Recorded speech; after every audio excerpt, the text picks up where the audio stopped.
dirá em detalhes, ela está concentrada em um texto que eu publiquei em 2009, Crise, um problema conjuntural ou da lógica de acumulação de capital, na revista de estudos avançados da USP, né? E um outro texto que também foi publicado na revista da Sociedade de Economia Política, especificamente tratando sobre a China.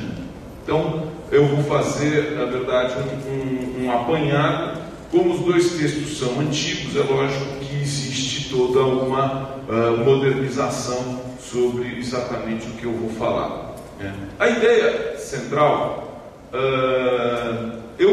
na verdade, para a gente não perder o tema do Congresso, e eu não gosto de perder o tema do Congresso, né, eu gostaria de começar o meu próprio texto lendo uma frase, né, que eu acho que já reflete a questão central. O fato é que a crise veio não modificar de uma certa forma o pensamento econômico, mas colocou em xeque uma forma de pensar a economia e uma forma de pensar o mundo, né? Eu acho que é isso que é importante, de uma certa forma. Isso é que a crise possibilita, né? Na medida em que deixou alguns economistas surpresos, né? Antes de me auto-citar, Beloso, num artigo que ele escreveu na Carta Capital, ele aponta o problema da crise da teoria econômica, que as duas coisas estão envolvidas, citando uma frase do Lucas, que é companheiro do Sargent, sobre as expectativas racionais, que acabou de ganhar o prêmio, o Sargent, né, que acabou de ganhar o prêmio Nobel, e o Lucas, que já havia ganho o prêmio Nobel antes. Em 2007, o Lucas escreveu, abre aspas, apunte Beloso, tá? Sou cético a respeito do argumento que sustenta haver risco de contaminação de todo o mercado de hipotecas pelos problemas surgidos na faixa do subprime. Tampouco acredito que a construção residencial possa ser paralisada e que a economia vá deslizar para uma recessão. Cada passo nessa cadeia de argumentação é questionável e nada foi quantificado. Se aprendemos alguma coisa da experiência dos últimos 20 anos, é que há muita estabilidade embutida na economia real. Esse é o companheiro, escreveu isso em 2007, esse é o companheiro do Sargent, que acabou de ganhar o prêmio Nobel nas expectativas racionais. A quem a crise, a minha primeira pergunta é, a quem a crise surpreendeu? Quem ficou surpreso com a crise?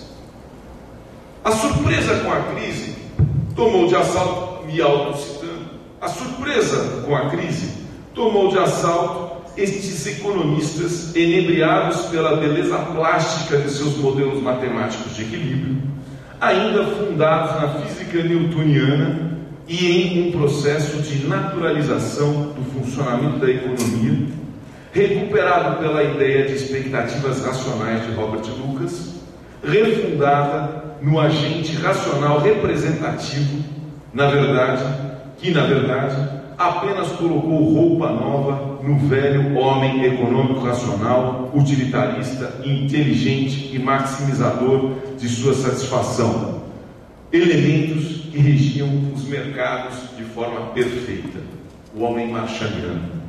Por estes pressupostos, o mercado de trabalho e de produtos encontrariam por suas próprias forças a taxa natural de desemprego, o nível de produto natural, em perfeita harmonia com o PIB potencial, eliminando desequilíbrios entre oferta e demanda, sem pressões inflacionárias, como desejava Friedman. Como bem apontou Samir Amin, ao terem estes economistas eliminado Marx e Keynes do pensamento, os teóricos da economia pura substituíram a análise do mundo real pela teoria de um capitalismo imaginário. Esta forma de pensar, eu inicio meu texto por esta frase, a minha fala por esta frase, porque esta forma de pensar impede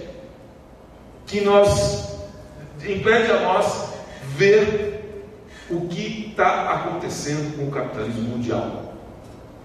Na minha opinião, nós estamos passando no capitalismo mundial por uma grande transformação estrutural, ainda dentro dos marcos do capitalismo, uma grande transformação estrutural que ainda é sem precedentes. Não é simplesmente uma bolha, não é simplesmente um problema de regulação do sistema que, ao regularmos o sistema, tudo volta como era antes. Não é simplesmente um sistema que se reconstitui da mesma forma que existia. Mas nem por isso deixará de ser capitalismo. Essa é a grande questão. Qual que é a lógica? Quando se olha a crise atual sob a perspectiva histórica, sob a perspectiva do movimento do capital global, movimento do capital no mundo, se pode ver que esta crise é um esgotamento, ela marca um esgotamento de uma fase, de uma lógica de um processo de acumulação de capital que aqui chega ao fim de um determinado ciclo. Eu digo que isso não demarca exatamente, eu não posso dizer, não tenho bola de cristal e nem estou aqui com exercício de futurologia, o fim do capitalismo, porque a crise dos anos 30 também demarcou, de uma certa forma, uma lógica de um processo de acumulação que se desenvolveu desde a Revolução Industrial. Na verdade, que foi constituído pela Revolução Industrial e pela institucionalidade criada pela Revolução Industrial. A crise atual, ela é resultado de um processo de acumulação global que, na minha opinião, de alguns franceses, Aliétat, etc., mas na minha opinião, junto com esses franceses, se instalou a partir da própria institucionalidade virtuosa criada a partir da Segunda Guerra Mundial, a partir de Bretton Woods. O que eu quero dizer com isso? O Bretton Woods, o fim da guerra, o fim da Segunda Guerra Mundial, criou uma institucionalidade, uma relação Estado-capital, umbilicalmente organizada, instituiu uma moeda mundial para promover o que a gente pode dizer que é um processo de internacionalização do capital num sentido que não tinha antes da Primeira Guerra Mundial e da Segunda Guerra Mundial. O processo de internacionalização de capital antes da Primeira e Segunda Guerra Mundial, ele se caracterizava por uma ocupação de mercados por grandes empresas e por países. Não é à toa, e como diz Lenin e Rosa de Luxemburgo, esta lógica do processo de acumulação desemboca em guerra por espaço. A institucionalidade que é criada a partir de Bretton Woods, com a instituição da moeda mundial dólar, cria novas condições, e o acordo entre os países cria novas condições para o processo de acumulação, só que agora não é mais um processo de acumulação em que o capital busca mercados exclusivamente. Continua buscando mercados, mas é uma lógica que se instala que o capital multinacional que se organizou durante a guerra nos Estados Unidos, agora migra e parte no processo de internacionalização produtiva, criando filiais, criando empresas, espelhos, filiais nos cantos do mundo relevantes, principalmente. Primeiro, este processo se dá na Europa, é a reconstrução europeia. E em segundo lugar, a partir da reconstrução europeia e a partir da reestruturação da economia japonesa, as próprias empresas europeias e as próprias multinacionais japonesas instalam-se a partir dessa institucionalidade criada e se expandem pelo mundo. Claro, se expandem pelo mundo, transferem suas plantas, criam filiais de plantas produtivas na periferia do sistema. Neste bojo é que o Brasil se industrializa. Nesta lógica do processo que o Brasil se industrializa de forma subordinada, como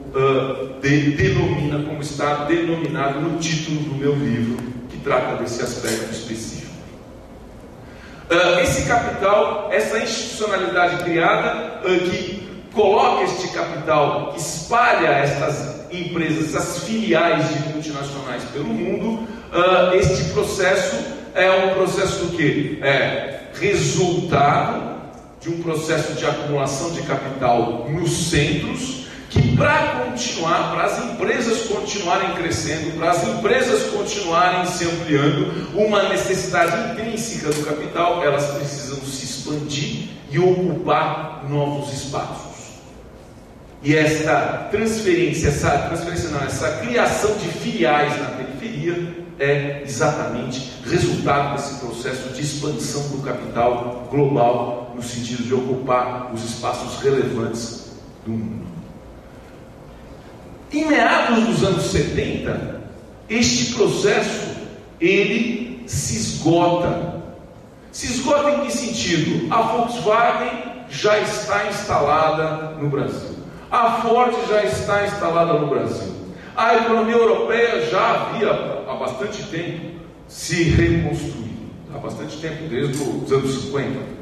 Certo? As empresas japonesas já haviam se instalado no meados dos anos 70, já haviam se instalado no Brasil. A periferia, vamos dizer assim, relevante na linguagem de Samir Amin, a periferia relevante para o processo de acumulação de capital já estava incorporada na acumulação.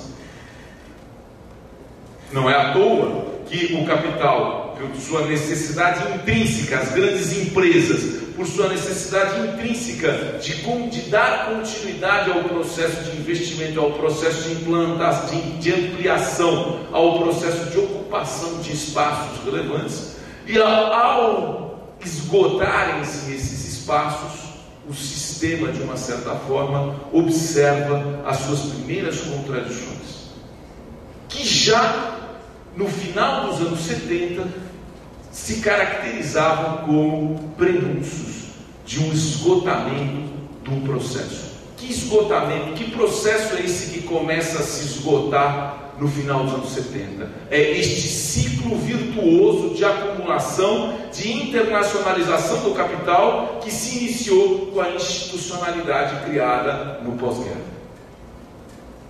Esse esgotamento ele começa a aparecer, a primeira contradição começa a aparecer na crise do endividamento externo dos países da periferia e em algumas crises que já se estabeleciam no mundo mesmo desenvolvido.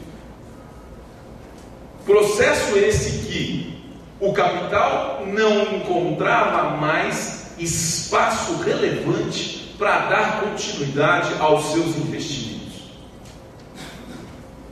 Ao longo dos anos 80, o capital começa a lutar pela destruição,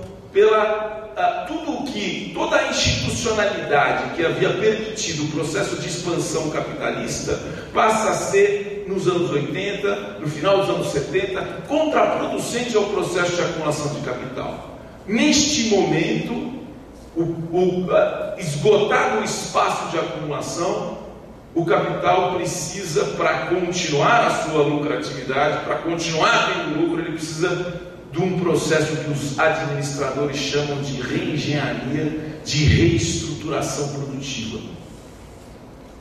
E isso fica claro no final dos anos 80.